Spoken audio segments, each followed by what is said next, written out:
Rahul sir, तुमचं नमस्कार, मी video परत. राहुल कुलकर्णी, एबीपी माझामध्ये जगभरातल्या सर्व प्रेक्षकांचं स्वागत आहे. नाशिकवरून मुकुल कुलकर्णी माझा सहकारी आपल्या सोबत आहे स्क्रीनवरती. आणि जसे दोन मुद्दे आपण टॅग केलेत, एक म्हणजे श्री संजय राऊत यांच्यामुळं शिवसेनेची हानी होते आहे, शिवसेना हा पक्ष संपतो आहे. आणि जर संजय राऊत यांनी उद्धव ठाकरे यांच्याबद्दल, रश्मी ठाकरे यांच्याबद्दल जी वक्तव्य केली ती जर मी त्यांना सांगितली तर ते त्यांना अपशब्द वापरतील वगैरे अशा पद्धतीची भाषा श्री नारायण राणे जे केंद्रीय मंत्री आहेत त्यांनी वापरली. त्यानंतर भारतीय जनता पार्टीच्या नेत्याकडून सुद्धा अशाच पद्धतीचा आज भाषेचा प्रयोग करण्यात आला. काही जणांनी संजय राऊत यांचा जो विचार करण्याची सामान्य माणसाची जी वृत्ती असते तीच संपलेली आहे वगैरे अशी भाषा वापरली. संजय राऊत यांच्याबद्दल भारतीय जनता पार्टीच्या नेत्यांचे हे जे आक्षेप आहेत ते आजचे नाहीये. 2014 ते 2019 या दरम्यान जेव्हा श्री देवेंद्र फडणवीस हे महाराष्ट्र राज्याचे मुख्यमंत्री होते तेव्हाही दैनिक सामनामधून ज्या पद्धतीचे वार तेव्हाच्या सरकारवरती केले जात होते तेव्हा देवेंद्र फडणवीस असं म्हणायचे की मी संजय राऊत यांनाही फार महत्व देत नाही आणि दैनिक सामनालाही फार महत्व देत नाही. पण हळूहळू आपल्या असं लक्षात आलं की 2019ला जो सत्तेचा नवा प्रयोग महाराष्ट्रामध्ये झाला, शिवसेनेनं ज्याचा कोणी विचारच केलेला नव्हता अशा पद्धतीचे एक नवं वळण घेतलं. तर ते वळण घेण्यामागं श्री संजय राऊत यांची महत्वाची भूमिका होती. आणि संजय राऊत यांच्याबद्दल ते श्री शरद पवार यांचे खूप जवळचे आहेत.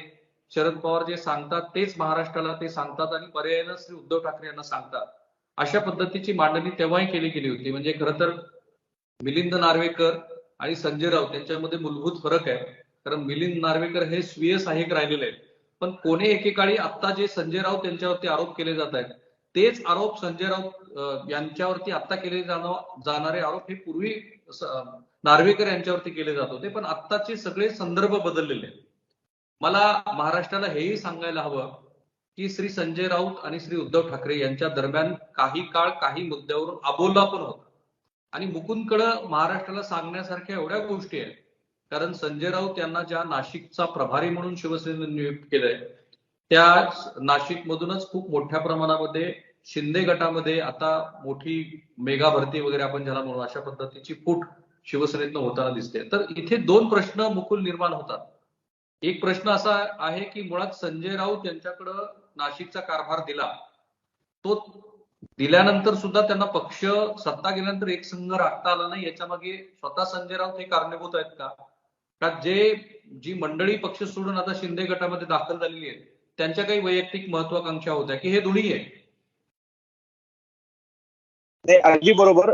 संजय राऊत आणि नाशिक हे नातं आजचं नाहीये, गेल्या अनेक वर्षांपूर्वीच आहे. तसं नाशिकचं संपर्क नेते प्रमुख म्हणून अरविंद सावंत देखील राहिलेले आहेत, रवींद्र मिर्लेकर हे देखील राहिलेले आहेत. प्रत्येकाने आपापली छाप बजावलेली होती. मात्र सर्वाधिक चर्चेत कारकीर्द जर कोणाची राहिली असेल तर ती संजय राऊत यांची आहे. कारण ते आपण जसं म्हटलं की फायर ब्रँड नेते आहेत. मुलूख मैदानी तोफ म्हणून त्यांच्याकडे बघितलं जातं. त्यांच्या प्रत्येक शब्दामागे कुठला ना कुठला अर्थ असतो आणि त्याला तेवढं वजन देखील असतं. संजय राऊत तसं बघितलं तर सभा गाजवतात. मात्र संजय राऊत ज्यावेळेस इथे येतात त्यावेळेस कार्यकर्त्यांची एक गर्दी होते, घोषणाबाजी होते. मात्र पुन्हा एकदा त्यांची पाठ फिरली तर परिस्थिती जैसे थेच राहते. हा आजवरचा अनुभव आहे. जसा आपण मगाशी काही उल्लेख केला, संजय राऊत यांची कार्यशैली ही काही प्रमाणामध्ये त्याला जबाबदार आहे. कारण सुरुवातीपासून आता कुठलाही एखादा मोठा नेता असला की त्याच्या अवतीभोवती 4-5 पदाधिकारी कार्यकर्त्यांचा एक समूह तयार होतो आणि त्यातनंच संपूर्ण पक्षाचा कारभार हाकला जातो. संजय राऊत यांच्यावर सुरुवातीपासून हा आरोप केला जात होता. हा आरोप आजही कायम आहे. त्या वेळेस जे पदावर असतात किंवा संजय राऊत यांच्या जवळचे आहेत त्यांना काही पदं देण्यात आलेली होती आणि त्यामुळे इतर कार्यकर्ते, इतर पदाधिकारी हे नाराज होत गेले, संजय राऊत यांच्यापासून दुरावत गेले. आणि ही परिस्थिती आजही काही वेगळी नाहीये. आजही संजय राऊत अगदी 2-4 लोकांना भेटतात, त्यांच्याशी चर्चा करतात आणि त्यानंतर हा वाद जो आहे हा वाद अधिकाधिक उफाळून आला. आता जे लोक शिंदे गटामध्ये सहभागी झालेले आहेत त्या प्रत्येकाने संजय राऊत यांच्यावर देखील आगपाखड केलेली आहे किंवा पक्षामध्ये जी गटबाजी आहे अजूनही काही लोकांचं असं म्हणणं आहे, काही पदाधिकाऱ्यांचं म्हणणं आहे की आम्हाला विश्वासातच घेतलं जात नाही. किंवा आता आणखी एक प्रयत्न असा केला जातो की प्रत्येकाकडे संशयाच्या नजरेनं, म्हणजे आज जरी संजय राऊत यांच्या आजूबाजूला 10 नेते 10 पदाधिकारी असले तरी प्रत्येक जण दुसऱ्याकडे संशयाच्या नजरेने पाहतोय. कारण असं याआधी 2 वेळा घडून गेलेलं आहे. संजय राऊत यांचे दौरे झाले, संजय राऊत यांच्या बरोबर हे कार्यकर्ते असतील, संजय राऊत नाशिकमध्ये येतात, नाशिकहून परत जातात, तोपर्यंत हे सर्व पदाधिकारी त्यांच्या बरोबर असतात. मात्र दुसऱ्या दिवशी चित्र हे काहीतरी वेगळंच असतं. त्यामुळे आजही अशीच परिस्थिती होती की सगळे एकमेकाच्या मांडीला मांडी लावून बसलेले होते, मात्र विश्वास कोणाचाच एकमेकांवर राहिलेला नाही, असं एक संशयाचं वातावरण. राईट. मुकुंदचा थोडासा आपला संपर्क तुटलेला आहे, पण मुकुंद परत जॉईन होईपर्यंत संजय राऊत, मुकुंद तुझा संपर्क तुटला आणि मला आणखी ते समजून घ्यायचं आहे. पण मुख्य म्हणजे संजय राऊत यांच्याबद्दलचे सुरुवातीपासूनचे आक्षेप काय, तर संजय राऊत हे सामनाचे कार्यकारी संपादक होते. तिथून ते जे यांच्यावरती संजय राऊतांवरती टीका करताना एक रोग काय असतो, तर ते मागच्या दरवाजानं राजकारणामध्ये सक्रिय झाले, म्हणजे ते राज्यसभेच्या माध्यमातून सक्रिय झाले. पण त्यांचा शब्द नंतर एवढा मोठा वाढला की ते अतिशय महत्वाच्या गोष्टीमध्येही महत्वाचे निर्णय घेऊ लागले. आणि आपल्याला माहिती आहे की 2019 साली जे सरकार आलं, त्या सरकार आणण्यामध्ये संजय राऊत यांचा मोठा वाटा होता. तेव्हाही अशी चर्चा होती की संजय राऊत यांच्या भावाला मंत्री केलं जाईल, आणि पण ते झालं नाही. म्हणजे मंत्रिपदाच्या निवडीपासून ते सरकार स्थापन होईपर्यंत प्रत्येक गोष्टीमध्ये संजय राऊत यांचा सक्रिय सहभाग राहिलेला आहे. फक्त मला ना एक गोष्ट फार महत्वाची वाटते की ही नेत्याची बऱ्याच वेळेला केली गेलेली सोय असते की नेता हा आपले जे निर्णय, जे कटू निर्णय असतात, ते निर्णय कोणाच्या तरी माध्यमातून राबवण्याचा प्रयत्न करतो. काही वेळेला ते मिलिंद नार्वेकरांच्या माध्यमातून झालं आणि हल्ली ते संजय राऊतांच्या माध्यमातून होतं. जर महाराष्ट्रातल्या प्रेक्षकांनी खूप बारकाईनं संजय राऊत यांची काही वक्तव्य, विशेषतः ते जेलमधून बाहेर आल्यानंतर आणि जेलमध्ये जाण्याच्या यादी जर बघितली, तर एक वाक्य ते सतत सांगत होते आणि बहुधा बऱ्याच जणांचं त्याच्याकडे दुर्लक्ष झालेलं आहे. ते काय म्हणायचे, तर मी रोज उद्धव ठाकरे यांच्याशी बोलतो, पक्षाची ध्येय धोरणं जी असतात त्याप्रमाणे मी सांगत असतो, आणि माझी भाषा ही श्री उद्धव ठाकरे यांचीच भाषा आहे. म्हणजे ते ज्या आक्रमकतेनं विरोधी पक्षातल्या नेत्यावरती टीका करतात, रोज 9 वाजता प्रेस कॉन्फरन्स, खरं तर ती प्रेस कॉन्फरन्स नसतेच, ती माध्यमाची गरज असते, हेही सांगायला हवं. माध्यमाची मंडळी त्यांच्या घराच्या बाजूला किंवा ते जिथे असतात तिथे थांबलेले असतात, आणि मग संजय राऊत जे बोलतात त्यातून मग दिवसभराचा एक अजेंडा सेट होतो. सुरुवातीच्या महाविकास आघाडीच्या कार्यकाळामध्ये संजय राऊतांनी ज्या पद्धतीच्या भाषेचाही प्रयोग केला, त्याही बद्दलचे आक्षेप सतत घेतले गेले होते, आणि त्यामुळे अनेक मंडळी दुखावली गेली. अगदी फार कशाला, गुवाहाटीला ज्या वेळेला ही सगळी मंडळी गेलेली होती, त्यावेळेला कामाक्षा देवीला जे रेडे व्हायला जातात, ही प्रथा आहे तिथली, असा त्यांनी शब्दप्रयोग केला. आणि मग एकनाथ शिंदे असं म्हणाले की एकीकडे तुम्ही असं म्हणताय की आपण पुन्हा एकत्रित आलं पाहिजे, हवं तर मातोश्रीवरती या, पण दुसरीकडे संजय राऊत हे मेलेले मुडदे आहेत, हे रेडे आहेत वगैरे अशा भाषेचा प्रयोग करतात. पण मी जो सुरुवातीला मुद्दा म्हणाला तो हाच, जर संजय राऊत हे उद्धव ठाकरे यांचीच भाषा बोलत होते, तर आज जी काही शिवसेनेमध्ये पडझड झालेली आहे त्याला श्री संजय राऊत यांना कसं जबाबदार धरता येईल. पण हेही आपण महाराष्ट्राला अधोरेखित करून सांगायला हवं की सामनामध्ये मधल्या काळामध्ये जे बदल झाले, मी हा शब्द फार जाणीवपूर्वक वापरतोय, ज्याला त्यातले मधले अर्थ काढायचे त्यांनी जरा आणखी सखोल जाऊन त्याचा शोध घ्यावा. सामनामध्ये मधल्या काळामध्ये जे बदल झाले ते बदल बहुधा संजय राऊत यांना रुचले होते की नाही, पण नाशिक सोडता कामा नये. मुकुल, नाशिकमध्ये मला अगदी नीट समजून आपल्या प्रेक्षकांनी ते समजून घ्यायला हवं की जी मंडळी सोडून गेली त्यांची नावही तू घेऊन सांगू शकतो की अशा काय गोष्टी होत्या की ज्या संजय राऊत आणि त्यांच्या संबंधातल्या काही कारणामुळे हे सगळं घडलं, आणि पुन्हा तेच की यांची काही वैयक्तिक महत्वाकांक्षा नव्हती का? नाही, मुळात ज्यावेळेस सत्तेमध्ये सगळे होते त्यावेळेस संजय राऊत सर्वांनाच आपलेसे वाटत होते. आता झालंय असं आहे की शिंदे गटाचं सरकार सत्तेमध्ये आलेलं आहे. आता नाशिक महानगरपालिकेची मुदत ही संपलेली आहे, प्रशासकीय राजवट सुरू आहे, आणि आता नवीन काहीतरी प्रत्येकाची महत्वाकांक्षा असते. या महत्वाकांक्षेपोटी अनेक जण हे शिंदे गटामध्ये गेलेले आहेत.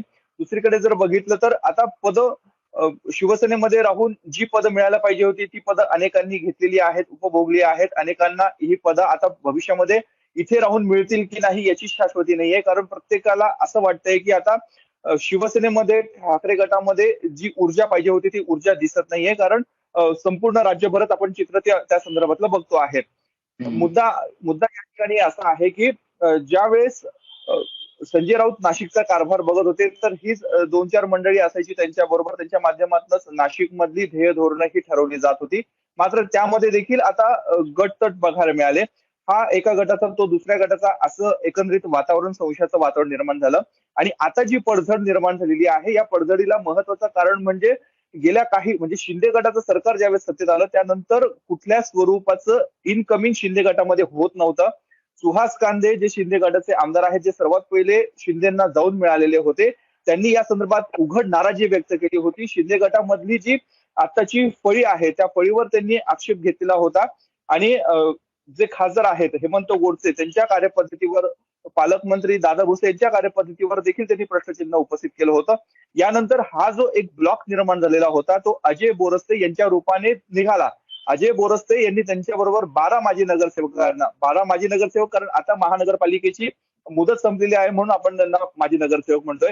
हे 12 नगरसेवक ज्यावेळेस शिंदे गटामध्ये गेले त्यावेळेस प्रत्येकाचा ओढ आता हा शिंदे गटाकडे वाढू लागलेला आहे. कारण आजपर्यंत असं होतं की कुठलाच मोठा चेहरा जात नाही, मग आपण का जावं, ही प्रत्येकाची भावना होती. कारण प्रत्येकाला स्वतःचं राजकीय भवितव्य हे घडवायचं आहे. परंतु आता जी रांग लागते, आज आज देखील म्हणजे कालपासून संजय राऊत हेच म्हणतायत की जे गेले ते कचरा होते, तो पालापाचोळा होता. परंतु आणि शिवसेना एक वटवृक्ष आहे अशा स्वरूपाचं वक्तव्य त्यांनी नाशिकमध्ये देखील केलं. पण शिवसेना ज्यावेळेस एक वटवृक्ष असतो त्यावेळेस असाच पालापाचोळा असतो ज्याचं खत बनतं आणि ते खत कुठल्याही प्रकारचं केमिकल वापरून नसतं, ते नैसर्गिक असतं. शिवसेनेची जडणघडणच अशा छोट्या छोट्या शिवसैनिकांमुळे झाली होती, जे रस्त्यावर उतरतात, जे आंदोलन करतात, पर्यायी केसेस देखील अंगावर घेतात. अशीच फळी ही 50 पदाधिकारी कार्यकर्त्यांची काल शिंदे गटामध्ये गेलेली आहेत. संजय राऊत जोपर्यंत हे सर्व आपल्या बरोबर असतात त्यावेळेस त्यांना ते मावळे म्हणतात, मात्र ते निघून गेल्यावर पालापाचोळा कचरा अशा स्वरूपाचे वक्तव्य करतात. यामुळे शिवसैनिकांमधली नाराजी ही अधिकाधिक वाढत चाललेली आहे.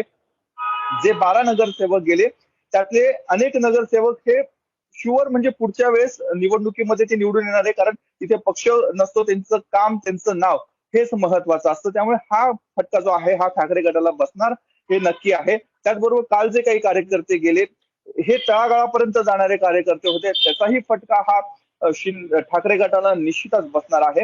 आता प्रश्न तुम्ही जो विचारला की म्हणजे संजय राऊत यांची त्यांचं काय, त्यांची कार्यपद्धती का यांची महत्वाकांक्षा, तर या दोन्ही गोष्टी इथे लागू होत आहेत. कारण संजय राऊत यांच्या विरोधात नाराजी देखील शिवसेनेमध्ये आज नाहीये, या आधी देखील संजय राऊत यांच्या विरोधात नाशिकमध्ये आवाज देखील उठवण्यात आलेला होता.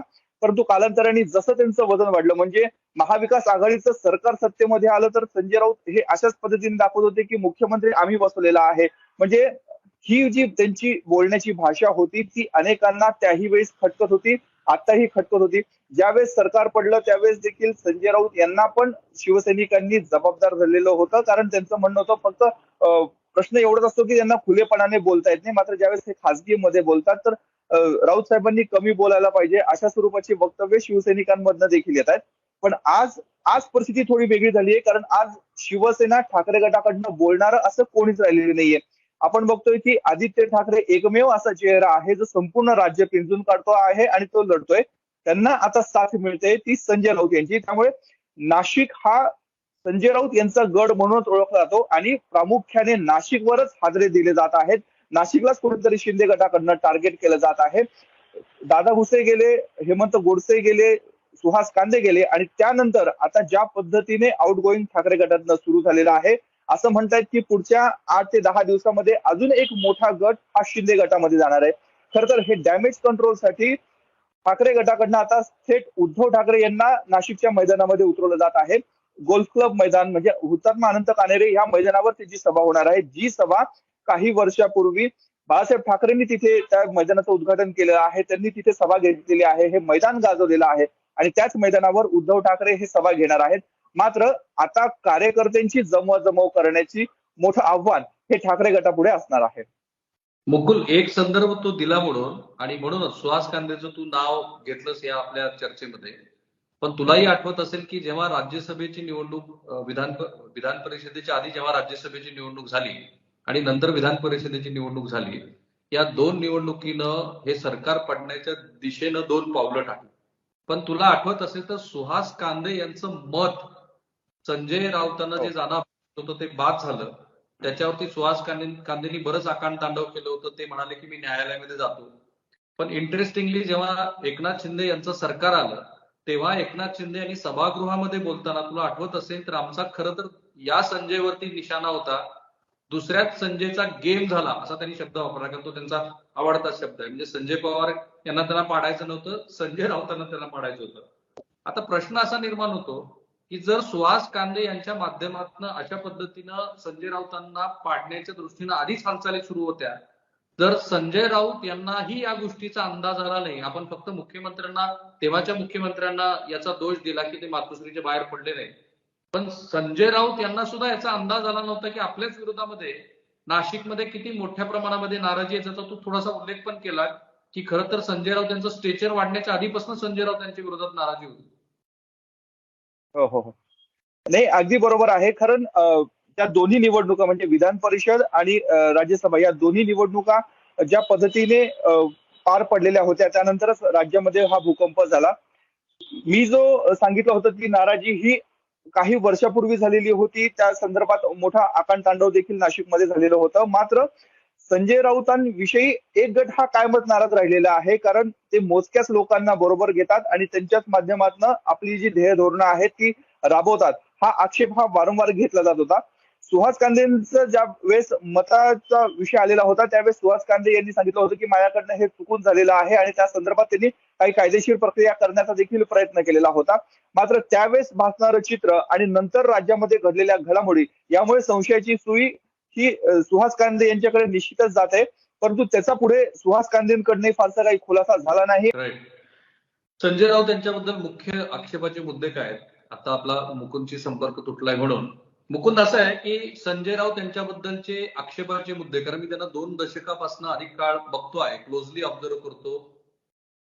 संजय राऊत यांच्या एकूण भाषा शैलीबद्दल, ते ज्या पद्धतीची, ते जरी स्वतःला आक्रमक वगैरे, मी अलिबागचा रहिवासी आहे म्हणजे कोकणातल्या माणसाचा जो मूळ स्वभाव आहे आक्रमक, तशा पद्धतीची ते भाषा वापरतात. पण काही जणांना त्यांच्या बॉडी लँग्वेज मध्ये पण प्रश्नचिन्ह वाटतो. म्हणजे ते ज्या पद्धतीची बॉडी लँग्वेज, विशेषतः 2019 ला हे सरकार आल्यानंतर ते ज्या पद्धतीचा वावर त्यांचा दिसत होता, काहीशी बेफिकिरी होती, काही वेळेला तो कॉन्फिडन्स होता, काही जणांना तो ओव्हर कॉन्फिडन्स वाटला, आणि नंतर तर त्यांच्या एकूणच भाषेबद्दल एक पत्रकार म्हणून सुद्धा आपल्यालाही आक्षेप होता त्या काळामध्ये की ती ज्या पद्धतीची भाषा वापरतात. पण प्रश्न असा आहे की तू त्यांना खूप जवळून बघितले, कारण नाशिक मुंबई अंतर तसं कमी आहे, ते नाशिकचे होतेच, म्हणजे आजही प्रभारी आहेत. त्यांचा एकूण जो वापर, ते जे भाषा वापरतात, ते जे लोकांशी खाजगीमध्ये बोलतात, तो आज भारतीय जनता पार्टीच्या नेत्यांनी जो आरोप केलाय की श्री संजय राऊत यांनीच शिवसेनेचं मातेरं केलं, हे तुला वाटतं का की हे फक्त राजकीय आरोप आहेत? नाही, हे आरोप तर म्हणजे गेल्या अनेक दिवसांपासून केले जात आहेत. संजय राऊत जेवढं जास्त बोलतील तेवढा आम्हाला फायदा होईल, हे याआधी भाजपचे लोक म्हणत होते आणि आज शिंदे गटात जे पदाधिकारी कार्यकर्ते जात आहेत ते देखील हेच बोलत आहेत. परंतु आजही संजय राऊत यांची जी सभा झाली, मेळाव्यामध्ये त्यांनी भाषण केलं, तर त्यावेळेस देखील त्यांनी काही शिवराळ भाषेचा वापर केला. परंतु हीच भाषा ही माझी भाषा नाही, ही बाळासाहेबांची भाषा आहे. आम्ही बाळासाहेबांचे वारसदार आहोत, हे ते बिंबवण्याचा कायम प्रयत्न करत असतात. आजही ते बोलताना असंच म्हटले की जे गद्दार आहेत त्यांना जोडून काढा, अशा स्वरूपाचं वक्तव्य हे बाळासाहेब करत होते. मात्र हे तेवढ्या पण लायकीचे नाहीये, त्यामुळे आपण त्यामध्ये वेळ घालू नका. म्हणजे एका बाजूला ते काहीतरी सूचक इशारा देखील देत आहेत, मात्र दुसऱ्या बाजूला आपण असं काही बोलत नाही हे देखील भासवण्याचा प्रयत्न करतात. परंतु ही ही भाषा शैली, ही ठाकरेंची शैली आहे हे बिंबवण्याचा, आणि मी ठाकरेंच्या किती जवळचा आहोत हे दाखवण्याचा संजय राऊत यांनी याआधी देखील वारंवार प्रयत्न केलेला आहे.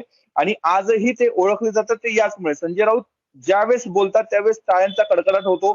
हे हे एक नक्की आहे की नंतर अनेक जण नाराजी व्यक्त करतात, टीका व्यक्त करतात, परंतु आजही सभागृहामध्ये ज्यावेळेस संजय राऊत बोलत होते त्यावेळेस घोषणाबाजी देखील दिली जात होती, टाळ्या वाजत होत्या. त्यामुळे त्यांना कुठेतरी समोरून प्रतिसाद मिळतोय म्हणून त्यांना स्फुरण चढतं आणि ते अधिकाधिक त्या संदर्भात बोलतात, हे मात्र नक्की आहे. राईट.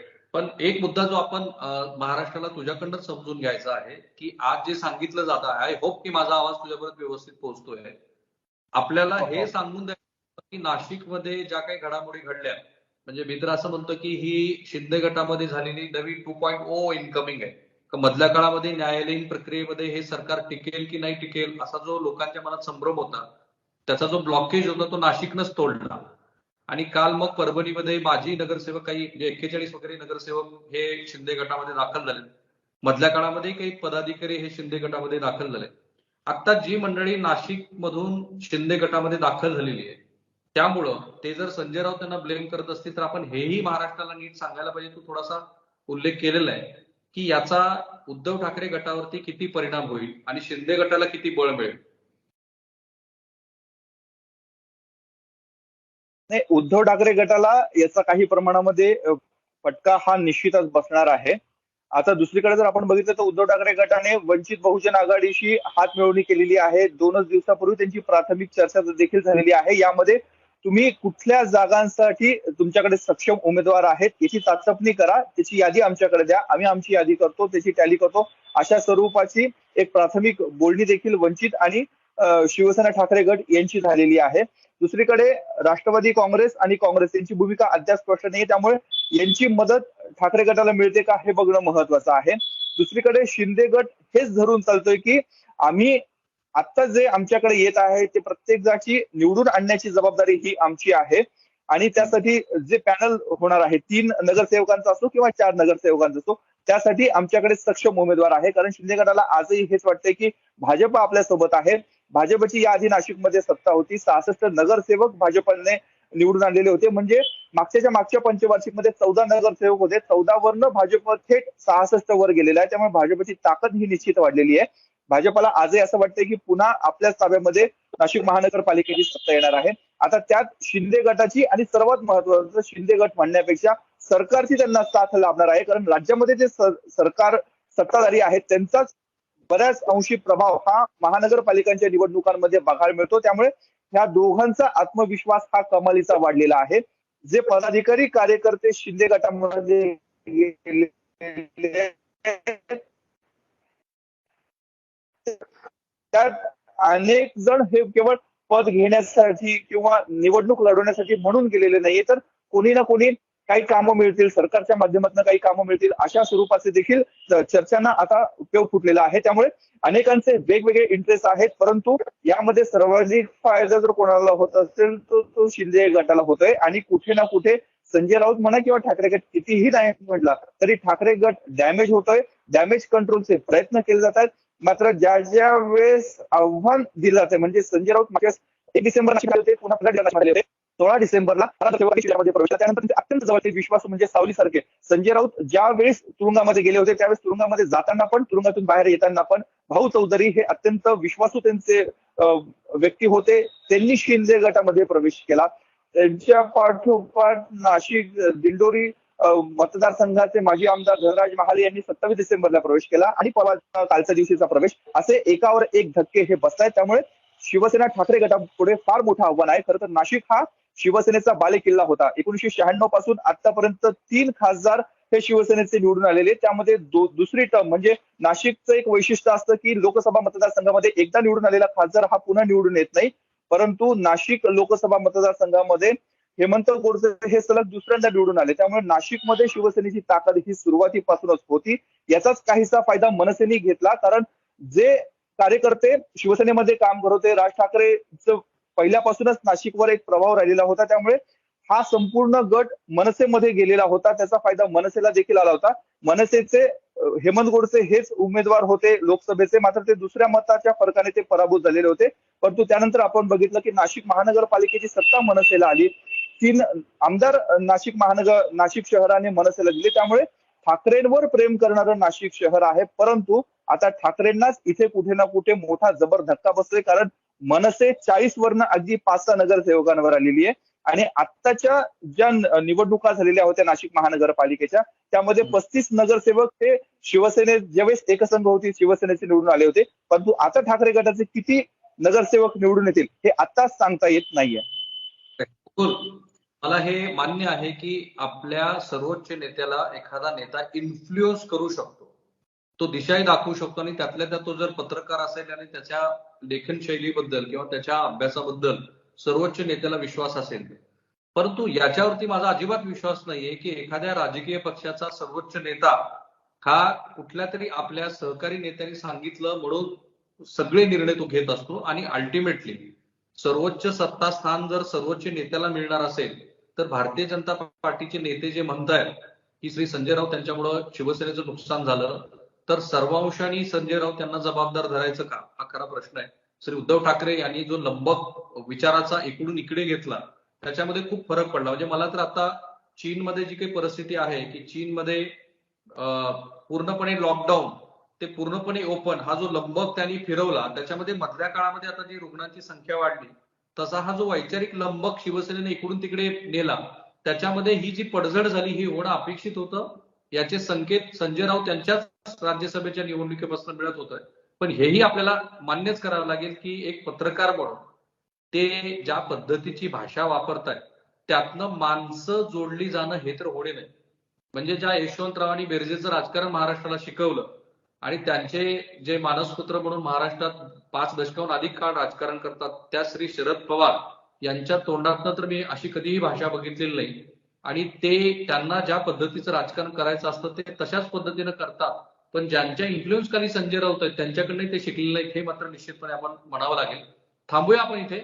मला पूर्ण खात्री आहे की हा विषय इतक्यात संपणार नाही, कारण पडद्याच्या आड सुद्धा बऱ्याच गोष्टी घडतायत आणि त्या घडणाऱ्या पडद्याच्या गोष्टीचं जे स्क्रीनवरती नेत्यांच्या तोंडातून उद्गार येत आहेत त्याच्यातनं काही संकेत आपल्याला मिळत असतात आणि ते संकेत असं सूचित करतायत की श्री संजय राऊत हे भारतीय जनता पार्टीच्या केंद्रातल्या आणि महाराष्ट्रातल्या नेत्यांच्या पुन्हा एकदा रडारवरती आलेले आहेत. थँक्यू मुकुल.